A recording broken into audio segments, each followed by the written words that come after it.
I miss you. Sorry, I'm muted.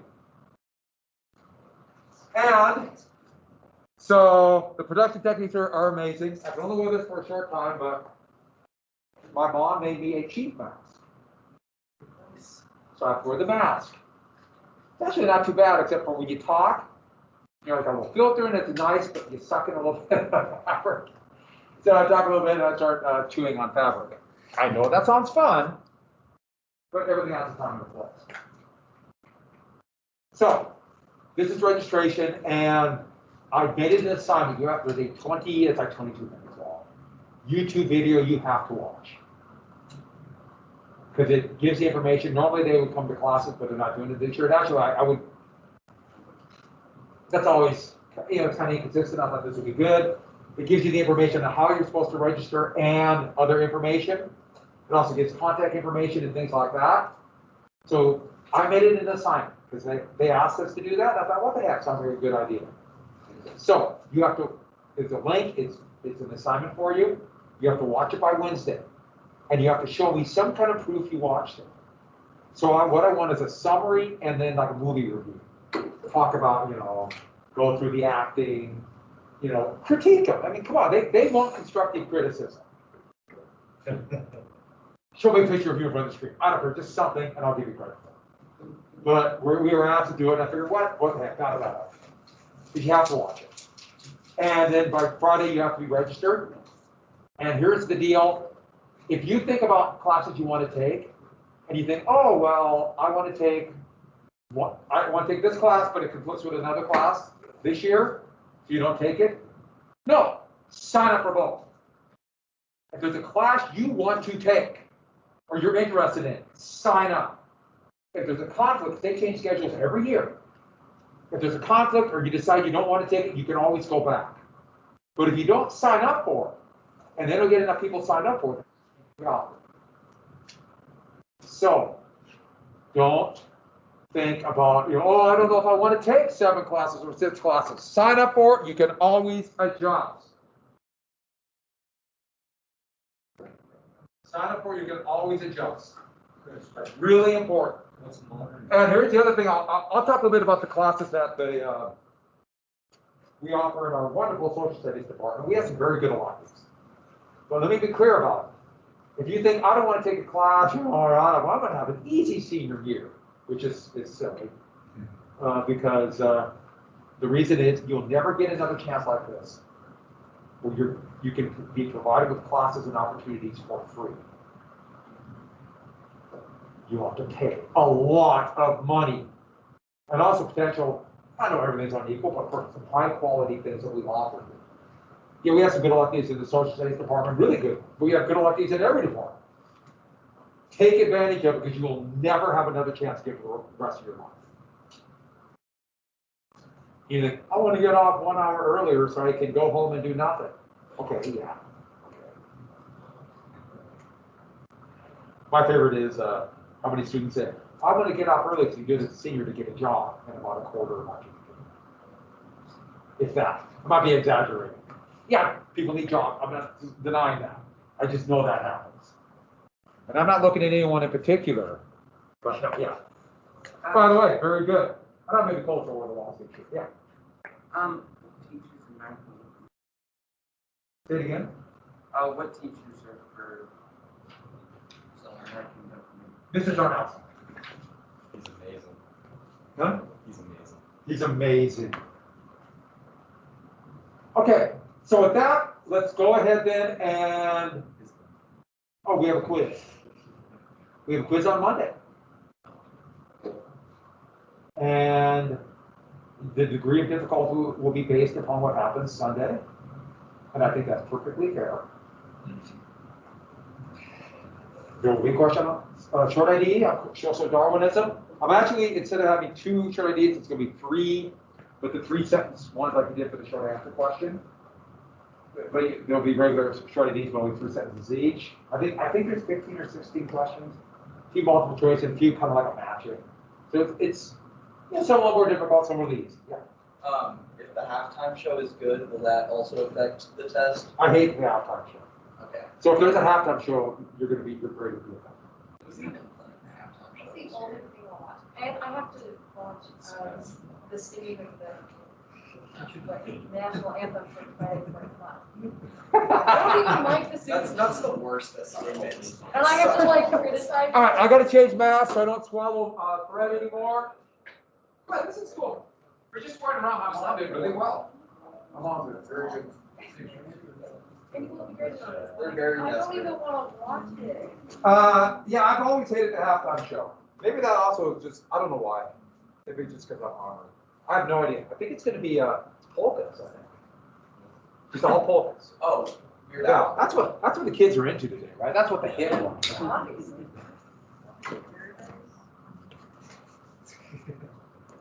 And it's supposed to be 1,000 below by Monday. Don't forget. That's fun. And just wait till you get to the wind chill. All right. So let's go ahead and get a little bit more about labor unions. But tomorrow, yesterday, I finished with the Panic of 1873, so there'll be nothing past that panic. Everyone got that? So nothing from today will be on the quiz.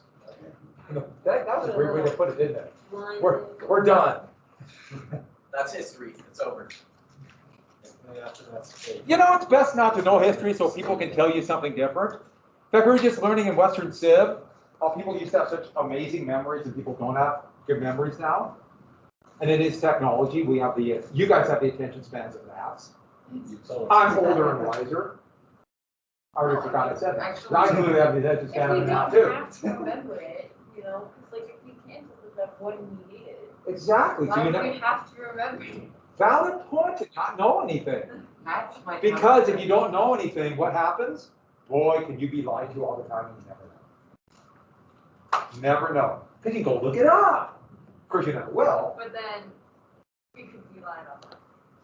They would never do that. But, you know, it's just It's amazing how, always right, it's always right. it's just amazing how when people, once their memories go away, how much easier it is to trick and manipulate people. It's kind of it's a good story.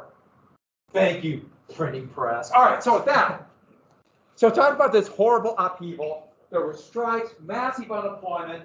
Nobody knew what to do. Don't forget, in the economy of capitalism, this new economic system, it's also a political system. Capitalism is a political system, much like socialism is a political system too, and economic system. They go hand in hand. And if anyone says it's not, they're tricking you. In fact, if anyone says capitalism is not a political system, which I have heard many times, hide your wallet. They're coming for you. My boss, my brother.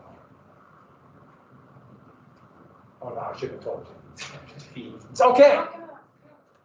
So with that, no, I forgot what I was saying. I'm worried about my big money wallet. I probably got $3 American.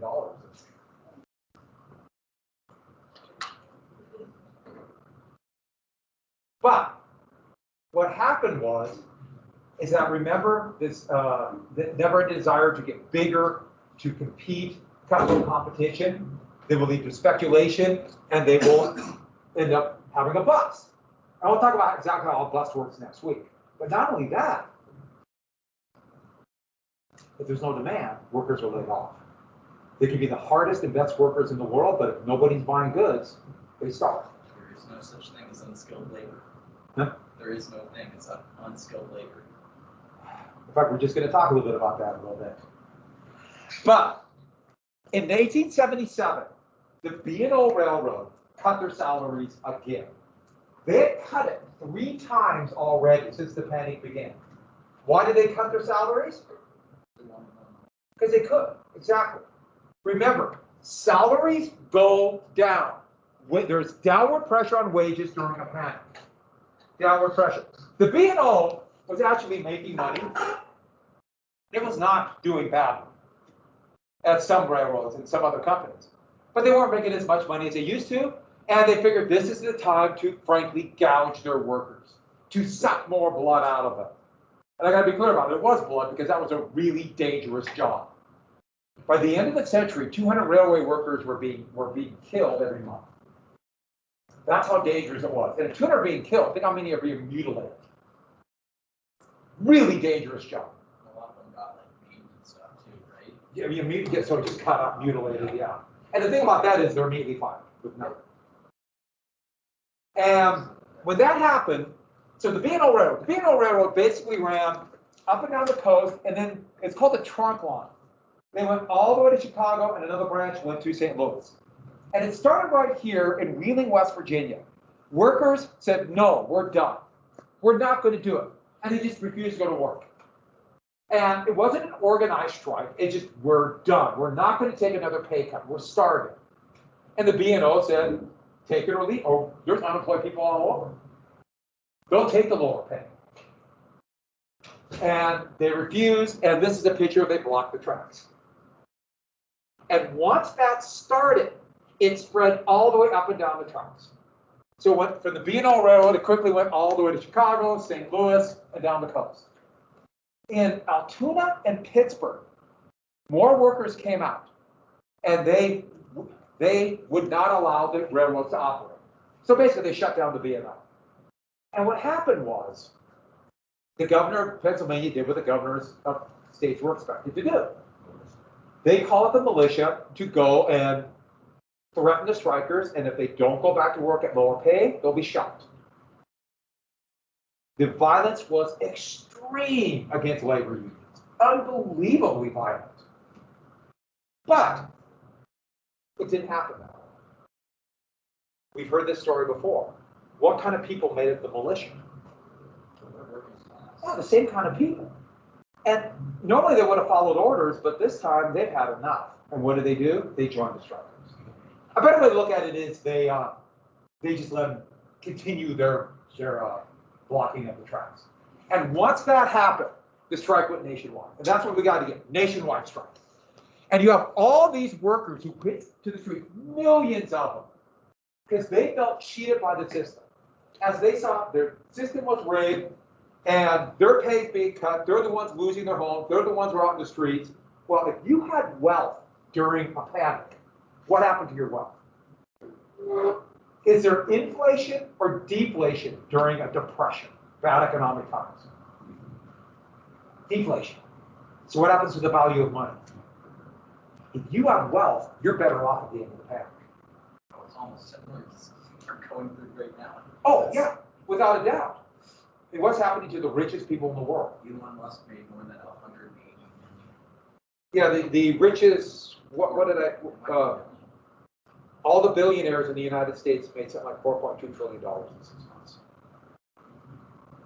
Why? Same process. If you have wealth at bad economic times, you just clean up. By the way, that's one of the things that Marx said when he said one of his critiques in the Communist Manifesto of Das Kapital.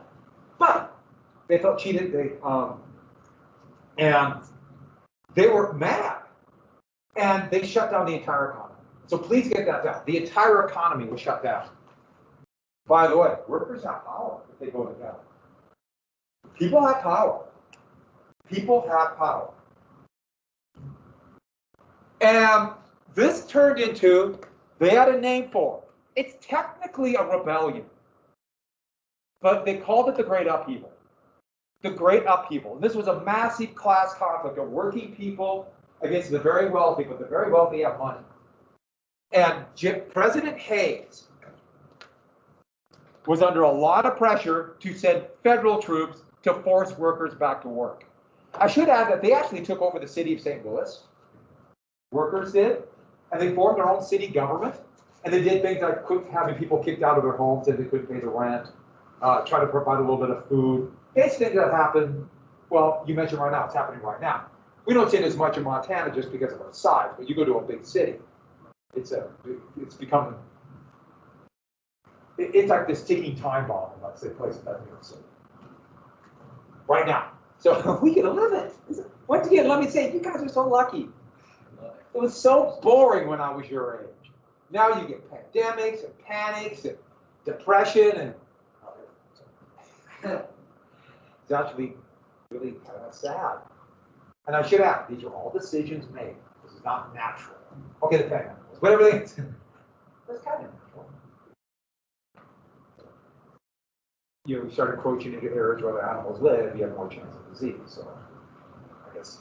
But that's so in St. Louis, and they made a flag for the city. Now this goes back to the French Revolution and the 1848 revolutions, and also it's called the Great Commune in Paris. Another story.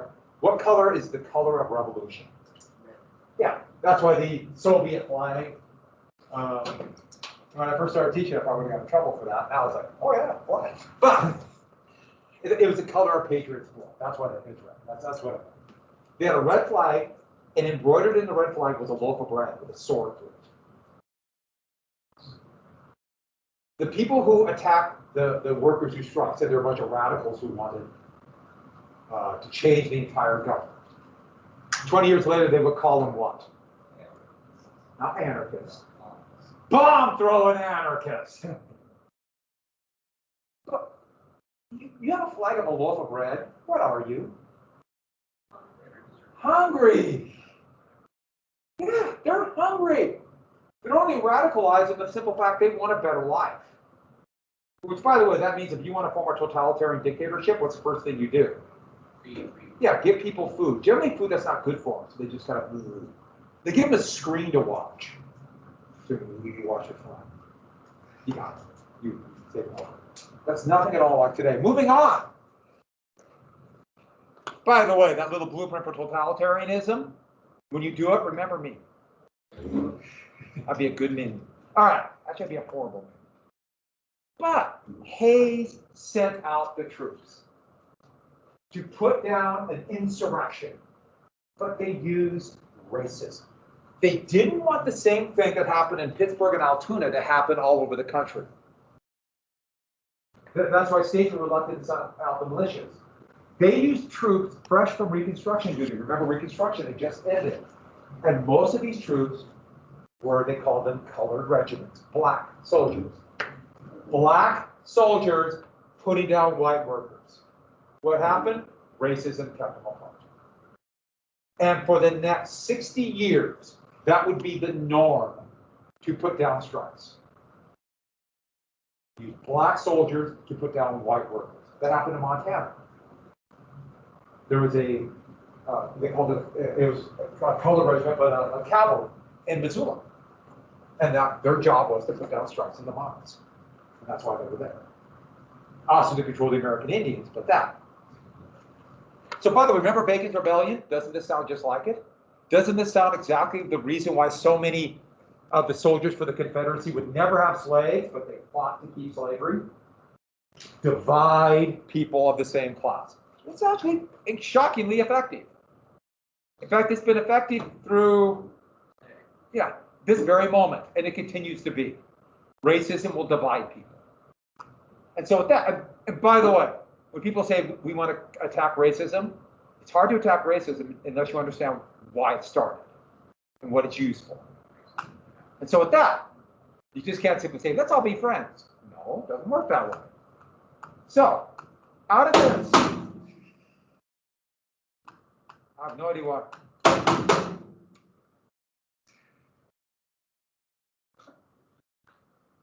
Oh,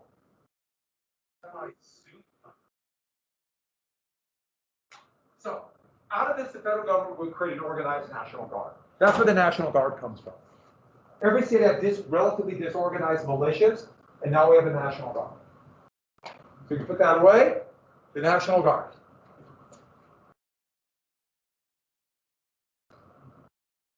And so they wouldn't join the militia, they wouldn't do So the militia would not join the rebellion, so they'd be trained. And this is the National Guard that exists today. The federal government trains them, the federal government, it's called nationalize them, or bring them into active duty. But for the most part, they're controlled by the governor, and their number one function was an organized force to put down internal insurrection. That's what the National Guard was created for. Yes, they have other function, I understand that. And most people who join the National Guard do it, has nothing to do with the fact they want to put down labor unions. Well, some people join the National Guard because they want money for college. Let's be clear. That's the system we have. It's a good thing it's good for some people to do, but that's what it's created for. And they are the basic reserves. But the Second Amendment said for a well-regulated militia, and after these all-white militias were being used to attack blacks trying to vote in the South, they figured we need a strong militia, and then this happened. So that's what the National Guard is today. And every big town would have an armory. And the armory was not just to store the weapons for the National Guard, but it used as a fort, just in case. And so if you go about, where the YMCA is and that building right there, that is, if you go inside that thing, it's built to be a fortress, to be fortified. Great Falls literally had a fortification in their town. It was starting to fall down, they blew it up in 1974. It's in a movie called Telephone. They needed a building to explode this big, major motion picture, and so they found out Great Falls was blowing up this building, so they all went to Great Falls to film it blowing up. Cool, huh? So I was in Philadelphia 2 years ago, and we just happened to go by the old armory there, and it is literally a fortification in town. It's pretty amazing, this big granite building. Next, it's also showed that labor, if they organize, has real power. Workers coming together, remember economies of scale. Labor has power. It also scared the heck out of the forces of capital as they were known, but those who want big business, more and more called conservatives. If you use the term liberals to describe that, that did not exist yet. That term would come about later. But capital, the forces of capital, this was the greatest fear. If workers organized, we're outnumbered, especially when they got that crazy thing like the vote. Now, there's going to be a desire to make it more difficult, which goes on to this day, difficult to vote. Jay Gould, who was an industrialist, he tried to corner the gold market in 1873, that made the panic worse. He was your classic robber baron, who would do anything to get rich. And his comment during the Great Upheaval showed the basic attitude that so many of the very wealthy had towards workers, which fits in with social Darwinism. We should just hire half of the poor to kill the other half, and we'll be safe. And that should give you everything you need to know about the attitude that was given by so many of those on top towards everybody else. And that's why the United States found the most violent labor history in the world. Workers will fight very hard and win a lot of successes, but now that's definitely not the way it is now. So, what about unionism? This would really begin a push for unionism, but it would not be until Franklin Roosevelt that it would be legal. And the big thing about unions, all workers together have power. Scale. One worker has virtually no power. Okay, maybe if there would be one or two workers working at a small company, but most people don't work at small. And if you work at some place with 100 workers, you're simply a number. And you go demand for better condition or better wages, they'll laugh at you. Or fire you. Or give you a job that will make you want to quit. Which is, Amazon's big for that. Actually, they're going to have a big vote on to unionize Amazon. Amazon is doing everything possible to keep the union out. Yeah, they just announced they're shutting down some warehouses and moving them to new warehouses where the shift will now be 10 hours. Yeah. An hour night shift. Because they know the places they're moving to won't be unions. Yeah, unions raise wages. Yeah, also been in the bill for it to be male, saying that it's not secure enough for them to push more on the national scale. Yeah. It's really Well, it's, especially the Jeff Bezos who is setting up for Amazon is all for it because he owns Washington Post. Yeah. I mean, I've got to be clear about this.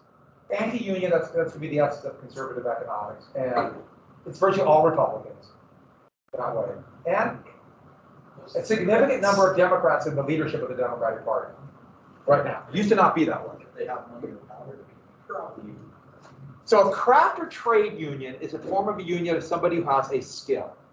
And a skill, as you just said, but a skill is something that they've been trained for. So that's one form of union. And there's not as many as these. These are relatively elite unions, so engineers and puddlers. But they're also the unions that their skill is being replaced by machines. So technically, I am in a craft union. It's called a trade union here. A trade union in Europe is actually it's called an industrial union in the United States. Industrial means all workers, regardless of your skill. Now, I use that in quotes because everybody has great skill. Everyone's very smart. A lot of people are smarter than they really believe they are. But it's not a measurable skill that is in demand by the workforce. There is no unskilled labor, undervalued labor. That's a probably good way to put it. Yeah, I mean, the most valuable people here in this building are probably the lower pay, yeah. The people who work in the office and our janitors are by far Our the most country important. couldn't function with some workers that people say are unskilled. Yeah, don't believe me, you gotta see when New York had a garbage workers strike in 1966. There were mounds of garbage 5 stories high. But, so these are the 2 different types of unions. And this, though, is a good picture showing the one fist. It's kind of creepy, too. But alone, you have no power. And workers have real power if they come together. The panic showed that. So there are 2 types of unions we need to know. The one is the Knights of Labor. And Uriah Stevens started in 1869, but Terence Powderly would become the leader of this union. Even though it was a very small d democratic union. And they would soon become well over 1 million members by the end of this decade. It's hard to form a union during a panic. It's really hard for people to demand higher wages when they're fearful they might lose their job and not have enough to feed their family.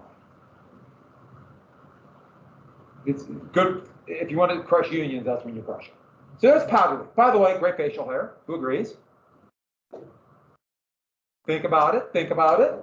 So, what he wanted was one big union. Why is it doing this? Where's my mouse? Okay, one big union.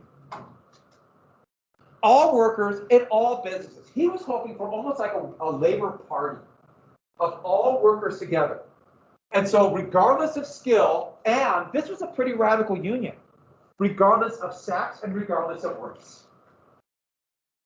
And they basically wanted equal pay for equal work, regardless of sex or race. And this was a radical union. And a lot of workers might not agree, but they also might join because, well, maybe I don't want women to be paid the same I do, a lot of men said. Maybe I don't want women. Or maybe a number of whites said I don't want blacks to earn the same. But if my pay goes up, okay. You get my point on that?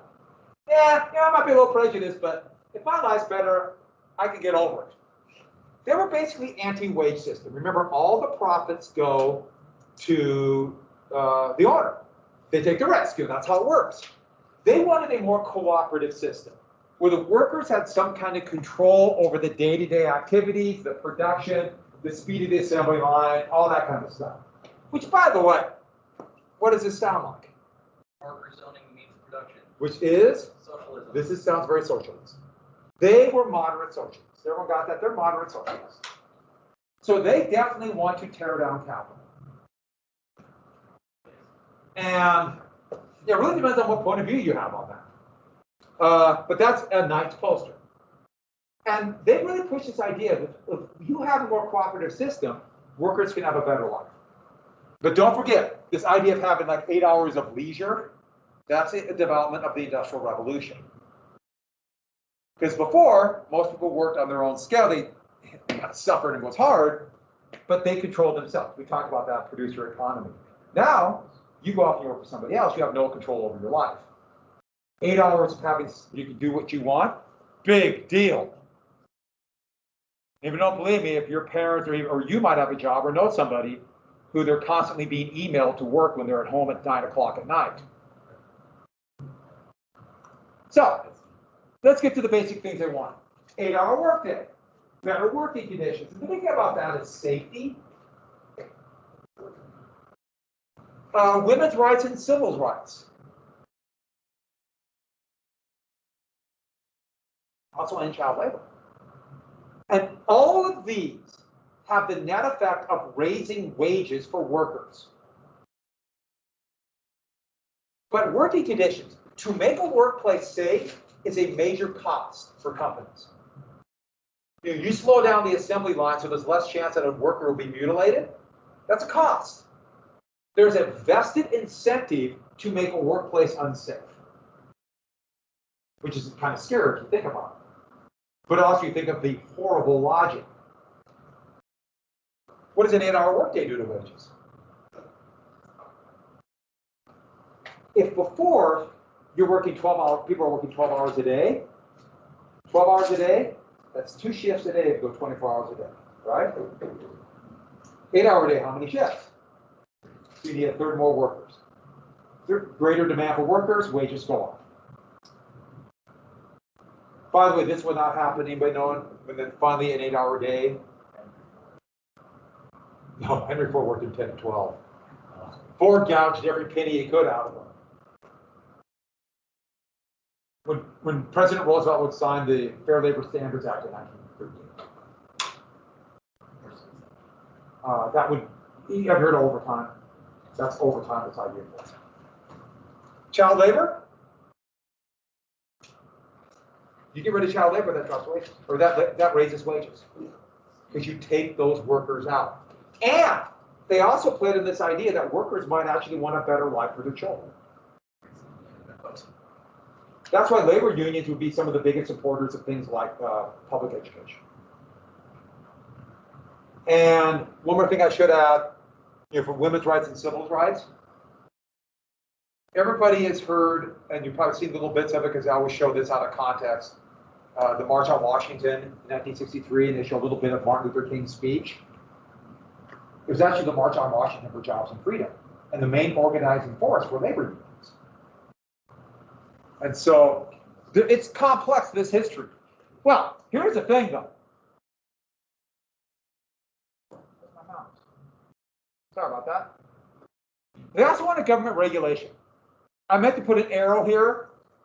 I meant to put an arrow, but to control monopolies and also for worker safety. What do monopolies do to wages? Monopolies drop wages. Yeah. When did workman's comp get? Was that FDR as well? It wasn't. There would be workman's comp elements of the Fair Labor Standards Act, but yeah, that was labor unions pushing. Okay. So the important thing to know about when the big victories for labor during the New Deal would be because workers were pushing. Same thing, Montana used to have really strong labor unions. So Montana has really strong protection for workers. In fact, that's what they're trying to get rid of right now. Right to work laws. Yeah. And because they wanted to cut wages. Oh. And they thought if we cut wages, that'll get more business to come. And that's arguable. That's a different economic philosophy. We'll talk about that. It's called trickle-down economics. We'll talk about that in about a month. So, and lastly, they wanted to be more political. They were worried if they had a strike, the strike would be used as an excuse to break up the union. So Powderly was pretty tentative. The other union was the American Federation of Labor, and everybody called it the AFLL back then. And this is not one union. This is a bunch of smaller unions. Samuel Gompers, who did everything from making cigars to being a puddler and a steel worker. Gompers, a leather worker. Gompers a pretty interesting guy. He would be the head of it. And this union is different. It's a bunch of unions together. Sometimes you see it now, you might have heard the AFL-CIO. That would not come till 1958. Then it was the AFLL. And these are the skilled unions. So they're somewhat more elite, but they're all working people. And they basically accepted. They accepted the wage system. They accepted there's going to be the capitalist. They just wanted bread and butter issues, as they called them. Higher wages, better conditions. Does that make sense? We accept it. Okay, done deal. We want a better life. And that's why these workers, and this is in Pennsylvania, we don't want trouble. We just want a fair living for our families. And same things, 8-hour workday, working conditions, child labor. The AFL wanted to also get rid of women in the workplace, as they saw it would be to allow women to go do what they do naturally, the cult of domesticity at that time, but also that would raise wages for men. So no value judgment, but it's more complex than pure just sexism. And they wanted collective bargaining. The union would negotiate a contract for all the workers. So all the workers together would say, okay, we demand certain working conditions, we demand a break, we demand a lunch, we demand all get a certain pay, so there won't be unequal pay. And then later on, those would be things like labor unions would get, like weekends, that'd be negotiated by work unions, vacation, sick leave. Yeah, all those would be negotiated by unions. And companies that don't have unions, they also had to kind of negotiate with us because they don't want a union. So when unions are strong, it actually raises the wages of people who aren't union. Go to Germany, and that's kind of the way it is. Or France. Wow, the unions in France are pretty amazing. And if they won't negotiate, you strike. They call it a lockout at first, but it's a strike. Or they boycott. They get allies to not buy or produce, use their goods. You know, how do you get a company? Well, companies are designed for one purpose, to make money. So you cut down their bottom line. And these are really effective. And so companies would do whatever they could. They want to negotiate with one worker. You negotiate with one, heck, you don't have to negotiate. You just dictate a salary. And most of you, when you get a job, you have no choice. You're just given a salary. So if you especially work for a large corporation, it's where you get paid, take it or leave it. So you said you worked at Jimmy John's? Yeah. Yeah, you didn't have you didn't have a choice, right? No. This is your pay. Same at McDonald's. Yeah, and almost every place is like that. Mine technically I don't have a voice, but we have negotiated a contract. I'm negotiating one right now. A new bargaining agreement. But if you negotiate all individual, drives wages down. And so they're not as big a threat. That's why the AFLL survived and the Knights are gone. They're not as big of a threat to the powers that be. So with that, the basic union, there are two strikes I've talked to. This is always fascinating to me because actually, what happened to the strikes is interesting, but the reason they did it, and we can see a direct relationship to today. That's what's fascinating to me. Also, that's what makes it easy to remember. If you think of these as individual factoids, you will quickly forget and your mind will be empty and then I can lie to you. See? Maybe I'm lying to you now. We're going to jump right to here. In 1886, it's called the Haymarket Square Affair, or just Haymarket Square. And it started with this. Okay, I started typing general strike, and it started doing like the first, and it kept going. So I left it up there because I thought it was kind of funny. There was a push for a general strike on May 1st, 1886. It was basically for an 8-hour workday. The Knights didn't want it. The Knights of Labor thought this might be used as an excuse by powers that be to destroy us. But members of the AFLL won it. And they basically won. Even though a lot of Knights participated, it was basically an AFL strike. And over 1.5 million people nationwide struck or came out to at least watch and participate in the strike for an 8-hour workday. There was a big one in Britain just a few months earlier, so they're copying what happened there. It's a big deal.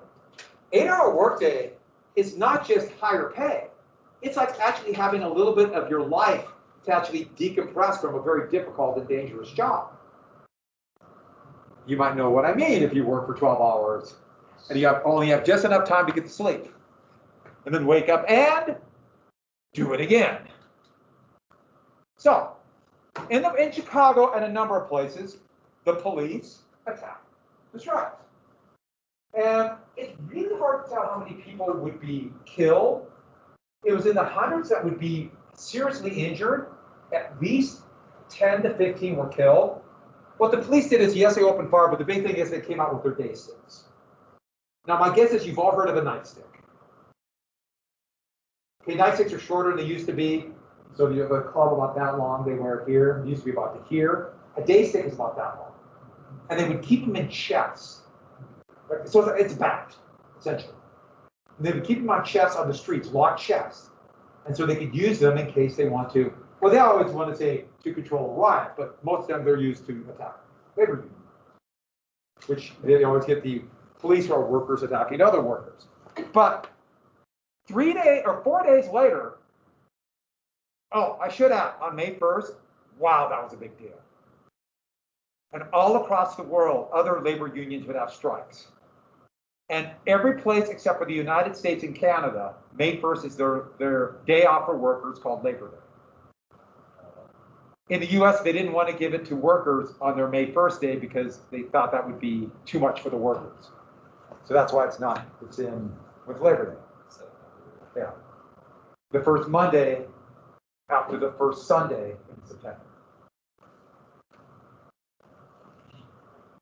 Oh, and then if you go to this, during the Soviet Union, May 1st would be their big parade to glorify the communist revolution. So on May 4th, there's going to be a rally. And this rally was to protest police violence. And this has been an issue to this day. So there are protests and anger over police violence now.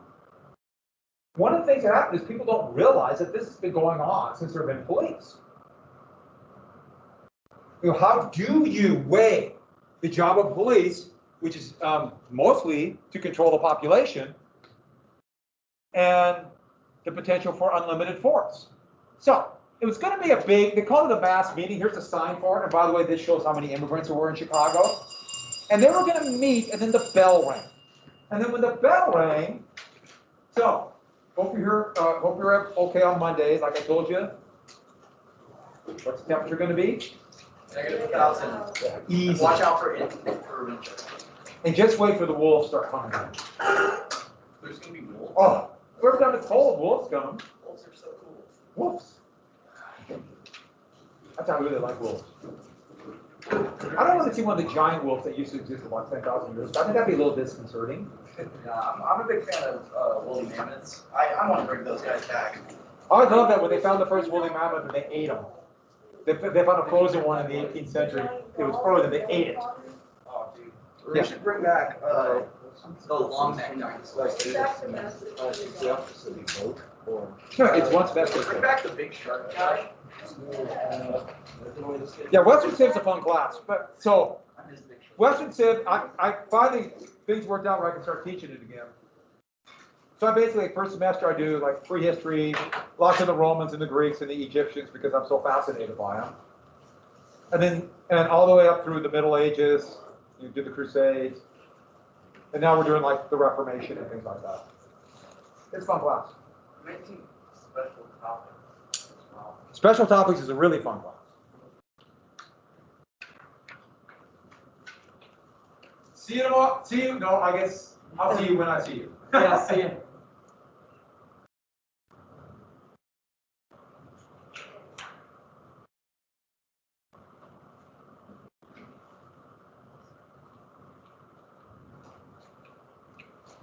Grab a green sheet. Oh, it's time.